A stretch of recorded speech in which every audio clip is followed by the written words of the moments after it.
Morning dear students. और हमारा topic चल रहा था शब्द विचार। भाषा की उन 3 इकाइयों को आगे बढ़ाते हुए हम पढ़ रहे थे शब्द विचार।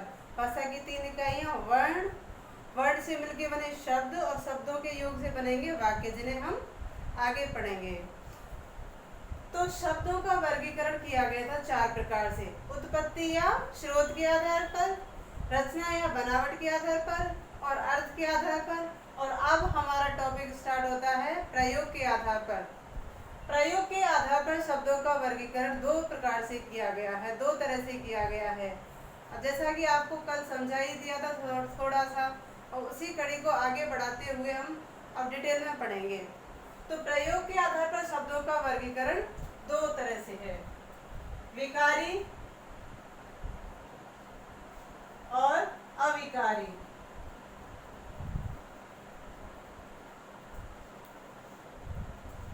विकारी शब्द और अविकारी शब्द। विकारी शब्दों में मैंने थोड़ा सा तो आपको समझाया था, विकारी शब्द 4 प्रकार के हैं और अविकारी शब्द भी 4 प्रकार के हैं।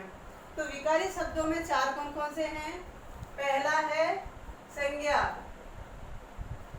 दूसरा सर्वनाम, तीसरा क्रिया, और चौथा विशेषण।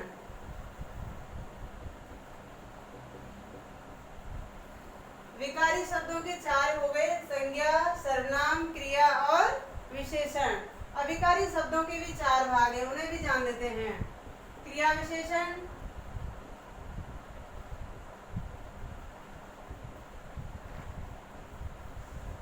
एक चीज अब नोट करने की है, विकारी शब्दों में क्रिया और विशेषण आ रहा है। क्रिया अलग चीज है, विशेषण अलग चीज है। और अविकारी शब्दों में क्रिया विशेषण आ रहा है, ये एक अलग चीज है। दूसरा समुच्चय बोधक,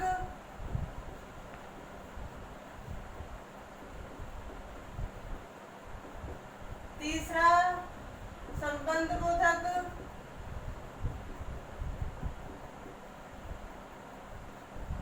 और चौथा विस्मयादि बोधक।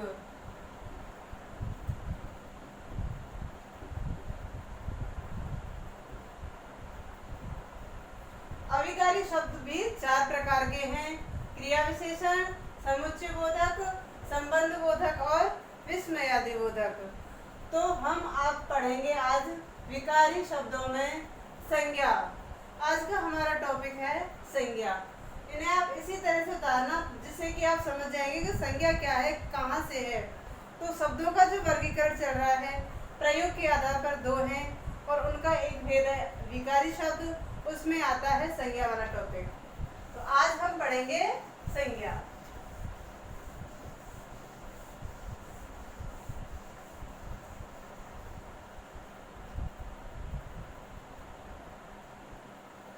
संज्ञा, संज्ञा जैसा कि नाम से ही पता चल रहा है, समज्ञा, उसके समान जाना जाता है। जो जैसा जो है उसको उसी के अनुसार जाना जाता है, वो है संज्ञा।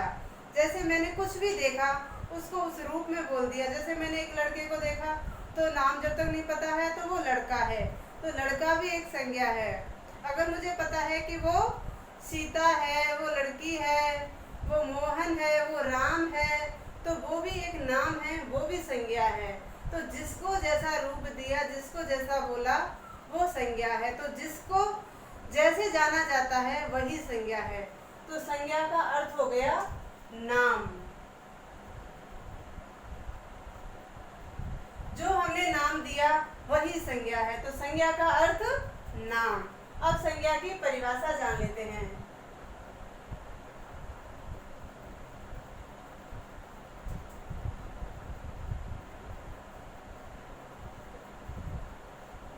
संज्ञा की परिभाषा, हर परिभाषा, हर कुछ डेफिनेशन करनी है जो कुछ अपने शब्दों में करनी है, ना कि हमको किताबों की रटी रटाई भाषा हमको अपने मन से बनानी है। तो संज्ञा की परिभाषा क्या है? किसी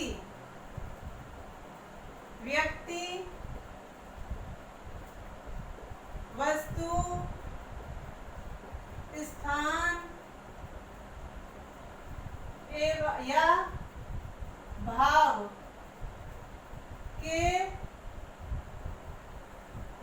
नाम को संज्ञा कहते हैं।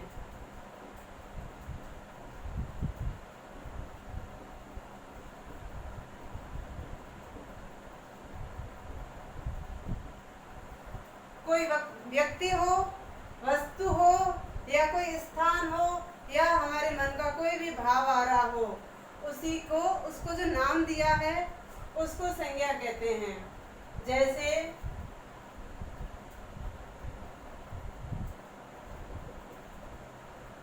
जैसे लड़का, ऋषभ, मोहित,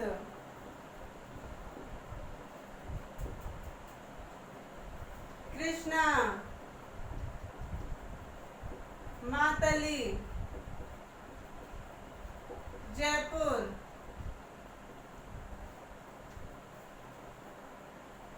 पेन, लकड़ी, चतुराई,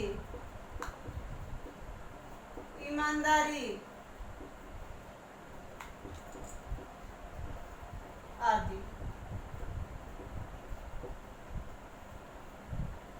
किसी भी व्यक्ति का नाम हो,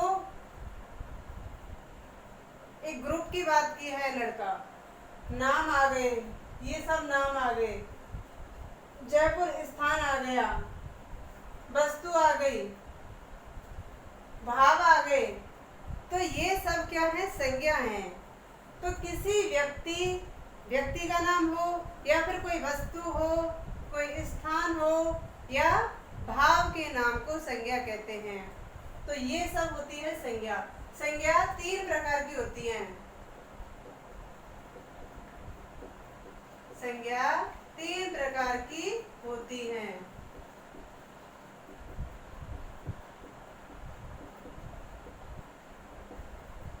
पहली व्यक्तिवाचक,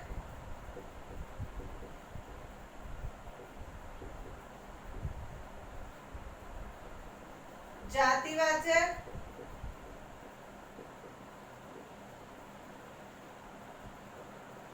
और भाववाचक।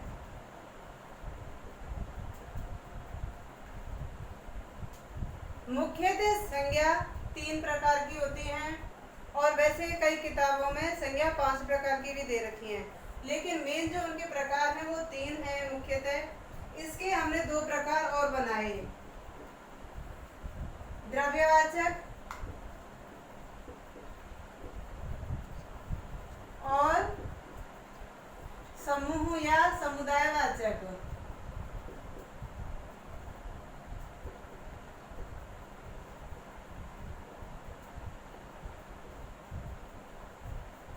जातिवाचक संज्ञा के 2 भेद और हैं, द्रव्यवाचक और समुदायवाचक। अब हम व्यक्तिवाचक संज्ञा के बारे में डिटेल से पढ़ेंगे।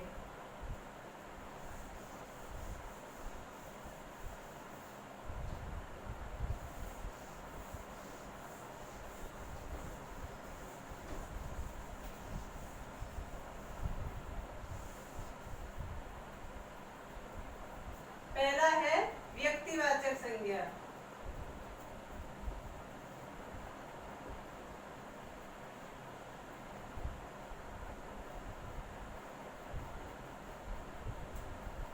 व्यक्तिवाचक संज्ञा के बारे में जैसा कि नाम से ही पता चल रहा है, व्यक्ति का नाम।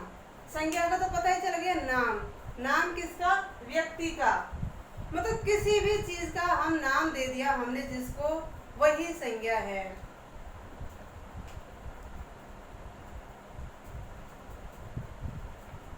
किसी व्यक्ति, वस्तु, स्थान, विशेष के नाम को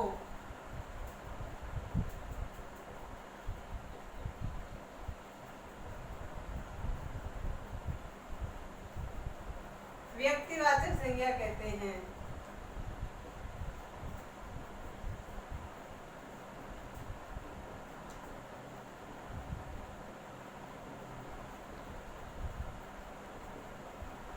विशेष के सब उस वाली परिभाषा में विशेष नहीं आया था, लेकिन विशेष जो नाम दिया है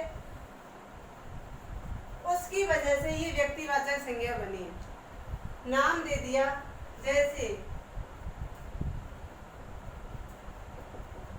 लड़का है। अब इस लड़के का पता नहीं कौन सा लड़का है, कुछ नाम तो हमको पता नहीं है, तो ये आएगा जातिवाचक में। अगर नाम पता होता है, विशेष उसका नाम पता होता है, तभी बनेगा वो व्यक्तिवाचक में। जैसे राहुल, रवीना, महक।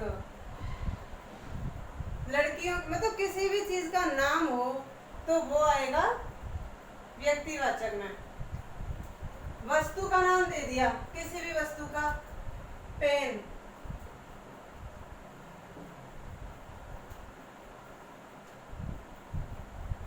कुकर। स्थान का नाम, जैसे कि अभी बताया था मैंने, अजमेर, अलवर।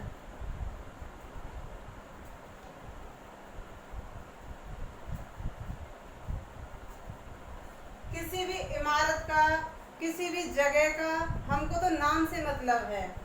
ताजमहल,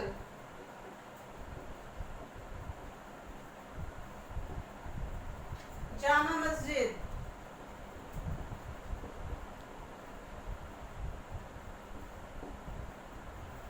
अब मैं यहाँ कहती हूँ अध्यापक, तो अध्यापक किस में आएगा? अध्यापक इसमें नहीं आएगा, क्योंकि उन्होंने नाम नहीं दे रखा है। अब यह नाम अगर किसी का दे दिया जाता है तो वो बन जाएगा व्यक्तिवाचक। नाम दे देते हैं हम किसी को भी, नरेंद्र सर, बबीता मैडम।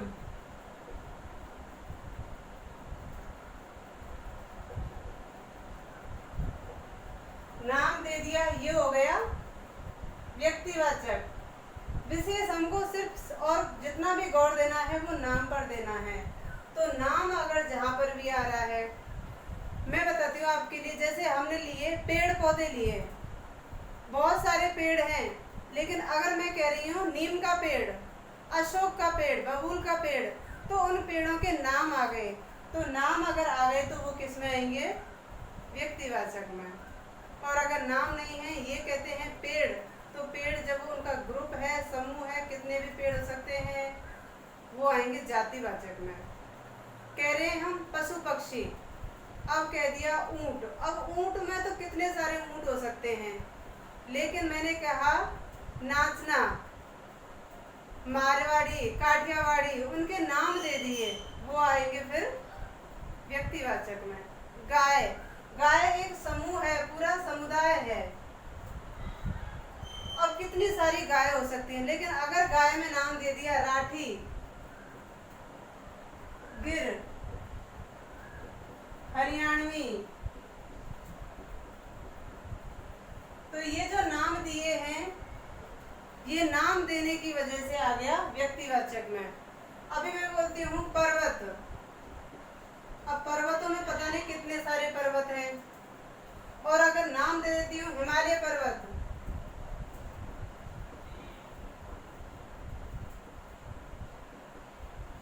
विंध्याचल पर्वत,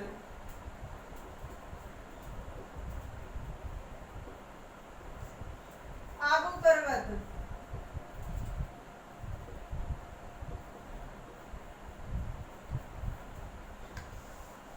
नाम की वजह से ये आ रहे हैं व्यक्तिवाचक में। नदी, नदियां हैं, कितनी सारी नदियां हैं। अब नदी का नाम बोले हम तो यमुना, गंगा, ब्रह्मपुत्र। नदियों के आगे नाम, नामों पर जोर दिया जा रहा है व्यक्तिवाचक। अब ऐसा नहीं है व्यक्ति सिर्फ पुरुष होता है, हमको सिर्फ और सिर्फ गौर देना है नाम पर, और नाम जहाँ पर भी दे रखा होता है वो आएगी व्यक्तिवाचक संज्ञा, चाहे वो किसी का भी नाम हो। अभी मैं लिखती हूँ पंखा। अब पंखा पता नहीं कौन सा पंखा है, जगह का नाम दे देते हैं ओरिएंट।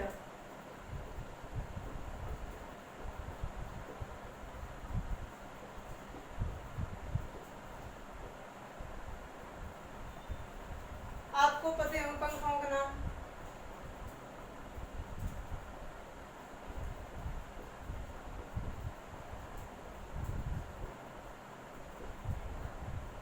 किसी भी चीज का नाम दिया आपने, उस नाम को हम व्यक्तिवाचक संज्ञा कहेंगे। शायद समझ गए होंगे आप, और फिर भी अगर समझ में नहीं आता है तो आप उसको नाम देकर देखिए। बकरी लेते हैं, अब आप बोलेंगे बकरी पशु है, एक अलग से पशु है, बकरी जान जाएंगे, पहचान जाएंगे, लेकिन बकरी जातिवाचक में आ रही है, इसका नाम दे देते हैं हम, ये भी काठियावाड़ी। बरबरी,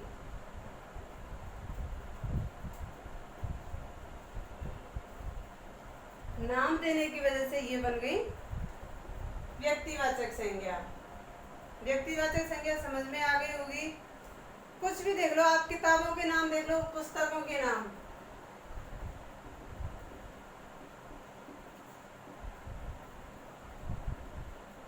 रामायण, महाभारत, ये ग्रंथ हैं। ग्रंथों के नाम, पुस्तकों के नाम, पवित्र कैसे भी पुस्तक है उसका नाम दे रखा है, आ जाएगा। अब हम इनको अगर देखें तो ये जातिवाचक में आएंगे, क्योंकि इनमें किसी का नाम नहीं दे रखा है, ये सब आएंगे जातिवाचक में। अगर आता है शब्द पर्वत, पर्वत कौन सी संज्ञा का उदाहरण है? तो जातिवाचक का। अगर हिमालय पर्वत का पूछा जाता है तो व्यक्तिवाचक का, क्योंकि नाम दे दिया। इसी से आपको व्यक्तिवाचक संज्ञा समझ में आ गई होगी। अब हम करते हैं जातिवाचक संज्ञा।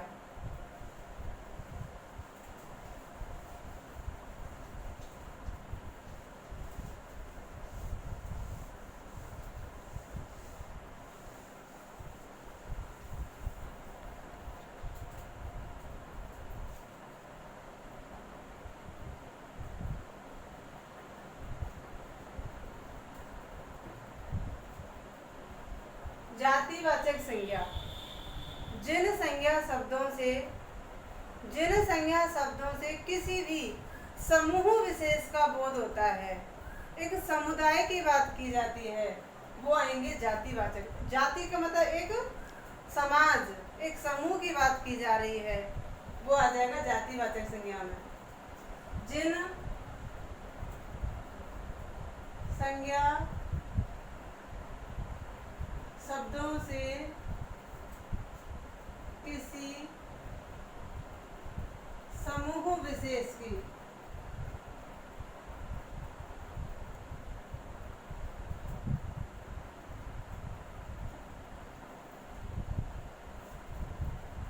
समुदाय विशेष का बोध हो, जातिवाचक संज्ञा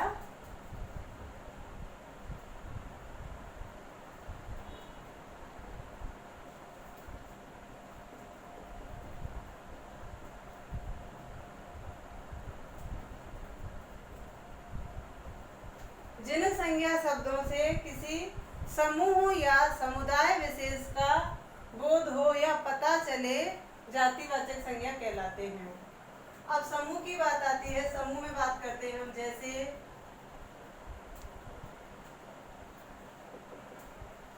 ये समूह ही है, जैसे मैं बोल रही हूँ विद्यालय,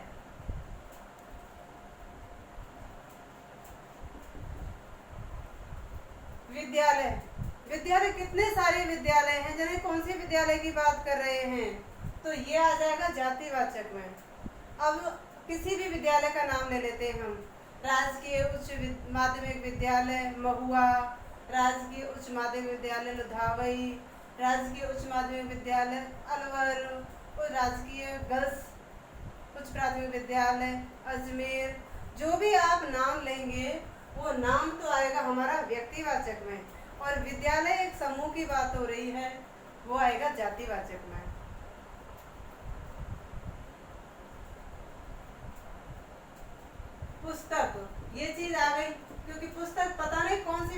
बात कर रहे हैं।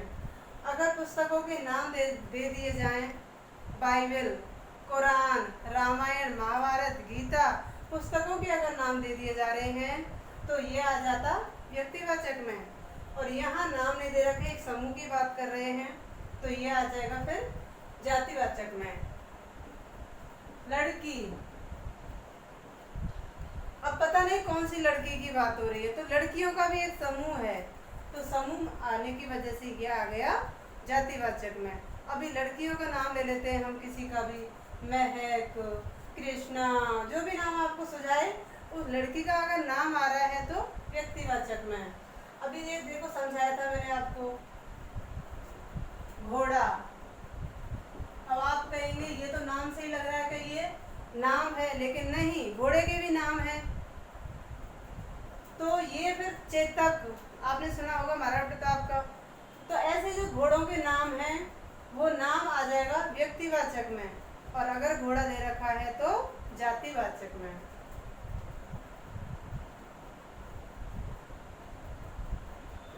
साइकिल, पता नहीं कौन सी साइकिल की बात हो रही है, ये समूह की बात हो रही है, पता नहीं कौन सी साइकिल की। अभी बोल देते हैं एटलस, रेंजर, जो भी वैरायटी आ रही हैं, उन साइकिल के नाम अगर आ रहा है तो व्यक्तिवाचक, और अगर नाम नहीं दे रखा है तो जातिवाचक। मेरे हिसाब से व्यक्तिवाचक और जातिवाचक आपको बहुत अच्छे से समझ में आ गई होंगी।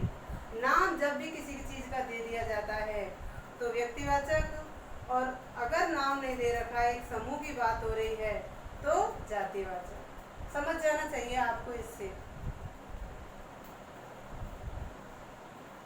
देख लीजिए आप अच्छे से खूब। ये नाम आ रहे हैं, ऐसे ही आप भी बना सकते हैं। घर बोलें,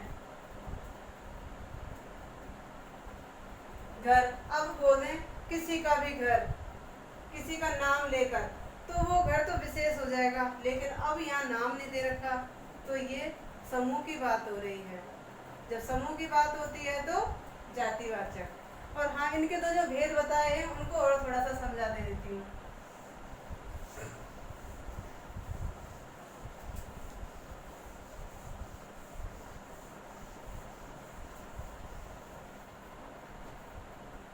एक भेद था इनके जातिवाचक संज्ञा के,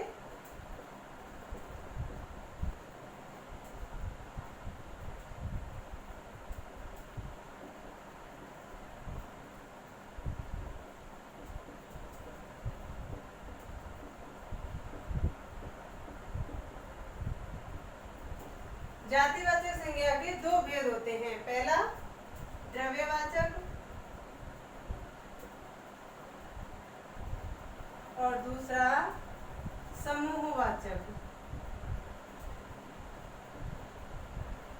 ये पेपर में कभी नहीं पूछा जाएगा कि ये उदाहरण द्रव्यवाचक का है या ये उदाहरण समूहवाचक का है। आपसे सिर्फ यही पूछा जाएगा, समूह का दे रखा हो या द्रव्य का, व्यक्तिवाचक संज्ञा है या जातिवाचक संज्ञा है या भाववाचक संज्ञा है, या इनमें से कोई नहीं, या तीनों हैं। इनको कभी अलग से नहीं पूछा जाता। ये तो हमारे अलग अलग विद्वानों का अलग अलग मत है कि ये अलग बना दिए हैं। ऐसे लिख लेंगे सब वही उदाहरण, इनमें भी वही उदाहरण आएंगे। अब द्रव्यवाचक संज्ञा है, इनके हम उदाहरण जान लेते हैं। द्रव्य, द्रव्य जैसा कि नाम से पता चल रहा है, द्रव्य एक तो होता है द्रव और एक है द्रव्य। द्रव मतलब तरल पदार्थ और द्रव्य मतलब धन। द्रव तरल पदार्थ और द्रव्य धन। जैसे कि हमारे आभूषण वगैरह, धातुएं, ये सब द्रव्य हैं, तो ये आएंगे द्रव्य में। और ये तो एक समझाया है द्रव और द्रव्य क्या होता है। तो द्रव्यवाचक संज्ञा कौन सी है? जैसे चांदी, सोना, लोहा, ये द्रव्यवाचक संज्ञा है। धातुएं जो आ रही हैं वो द्रव्यवाचक संज्ञा है। और समूहवाचक, एक समूह की बात की जा रही है। जैसे सेना, अब सेना शब्द, क्या कोई अकेला कोई अकेला आदमी है उसको ये कह सकते कि सेना जा रही है? जब तो उसको ये कहेंगे कि आर्मी का जवान जा रहा है। लेकिन जब ग्रुप में अगर जा रहे हैं तो ये कहेंगे कि सेना जा रही है। ये सेना होता है, ना कि सेना। बोलते हैं हम सेना, सेना गलत बोलते हैं, शुद्ध सेना है। तो सेना ग्रुप की बात हो रही है। ऊंट जा रहे हैं एक साथ, बहुत सारे ऊंट जा रहे हैं, तो ये करेंगे ग्रुप में ऊंटों का काफिला।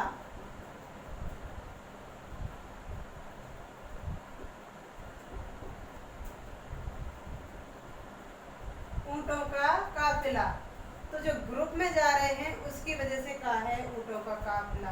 तो समूह में अगर भेड़ों का झुंड,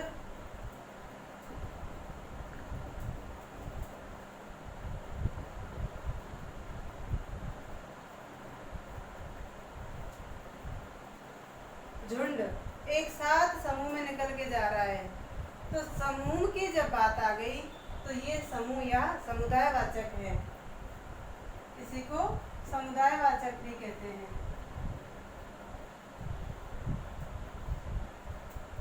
और ये द्रव्यवाचक हो गए, द्रव्य मतलब धन। तो ये जातिवाचक संज्ञा के दो उदाहरण हो गए हैं।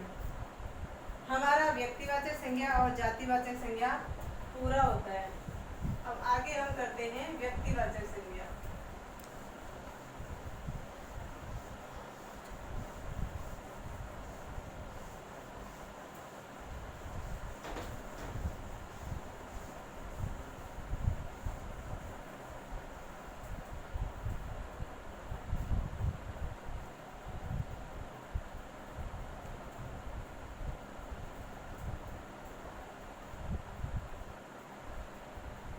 भाववाचक संज्ञा, व्यक्तिवाचक कंप्लीट, बहुत अच्छे से समझ में आ गई होगी, आ जानी चाहिए, इतना अच्छे से समझाने की कोशिश की है। अब आता है भाववाचक संज्ञा। जिन संज्ञा शब्दों से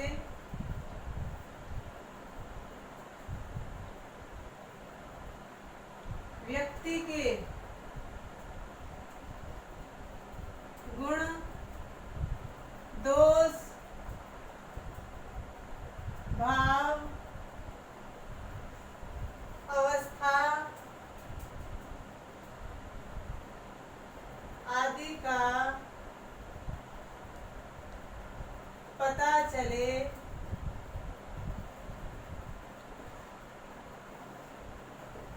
भाववाचक संज्ञा कहलाती है।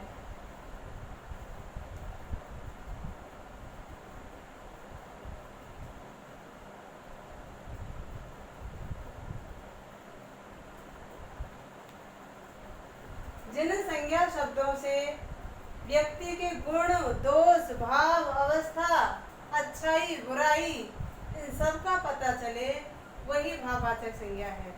जैसे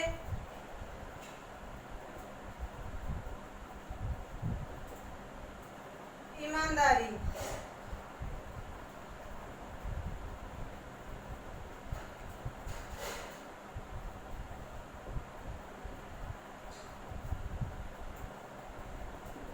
चढ़ाई, हंसी, मुस्कुराना,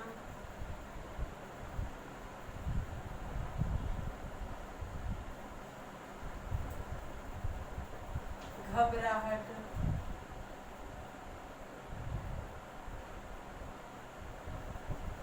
अपनापन,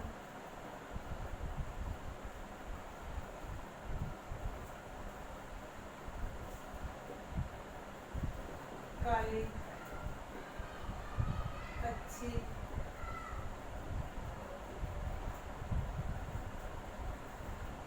व्यक्ति के गुण, दोष, भाव, अवस्था,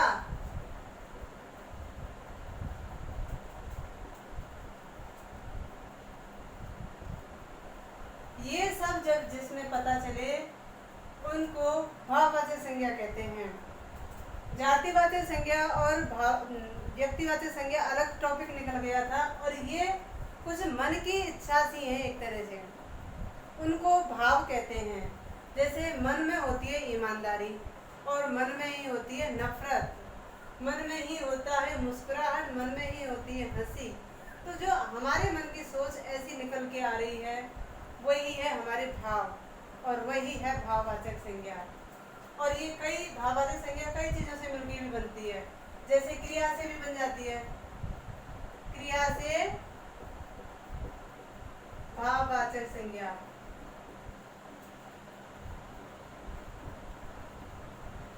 बनाना,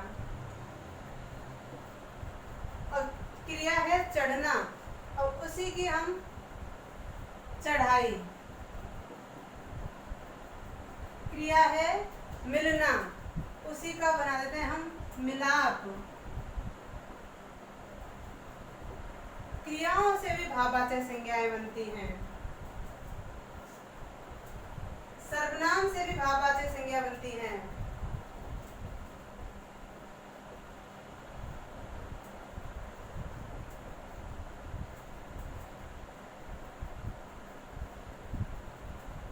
सर्वनाम है अपना, और उससे क्रिया बनाएंगे हम अपनापन या अपनत्व।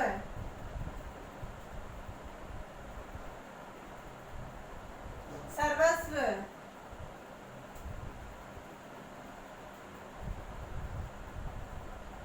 सर्वनाम से भी भाववाचक संज्ञा बन जाती है, बदलना पड़ता है उसको।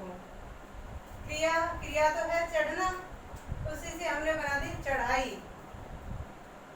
सर्वनाम अपना, अपनत्व। सर्व संस्कृत का सर्वनाम है, उसी से बन गया सर्वस्व। विशेषण,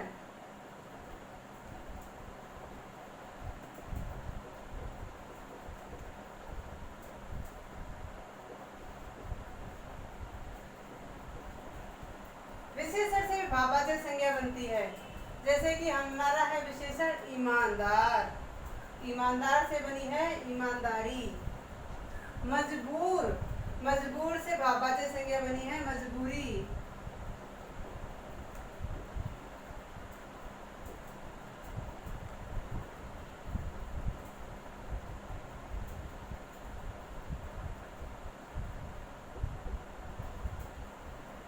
गरीब एक विशेषण है, अमीर एक विशेषण है, उन्हीं से बनी है भाववाचक संज्ञा गरीबी।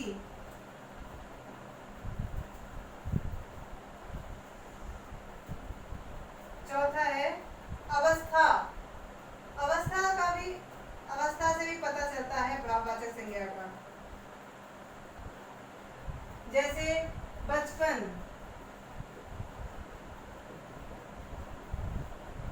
जवानी,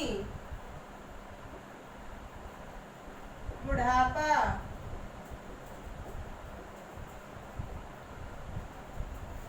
अवस्था हमारे शरीर की अवस्था, हमारे स्तर, बचपन, जवानी, बुढ़ापा, तो ये हो जाती है हमारी भाववाचक संज्ञा। तो प्रयोग के आधार पर संज्ञाएं, प्रयोग के आधार पर शब्द दो प्रकार के हुए थे, जिनमें हमने अभी विकारी शब्दों की पहला टॉपिक कर लिया है कंप्लीट। और आपको अगर कुछ भी इसमें पूछना है तो आप कमेंट करके भी पूछ सकते हैं। ऐसे नहीं कि आप जो भी पढ़ाया जा रहा है बस आपको वही स्वीकार करते जाएं। आपको कुछ भी समझ में नहीं आया आप पूछ सकते हैं। धन्यवाद, धन्यवाद। और मेरी वीडियो को लाइक करें, शेयर करें, कमेंट भी करें जो आपको कुछ भी समझ में नहीं आया, जिससे मुझे भी पता चले कि बच्चे पढ़ रहे हैं कि नहीं। धन्यवाद।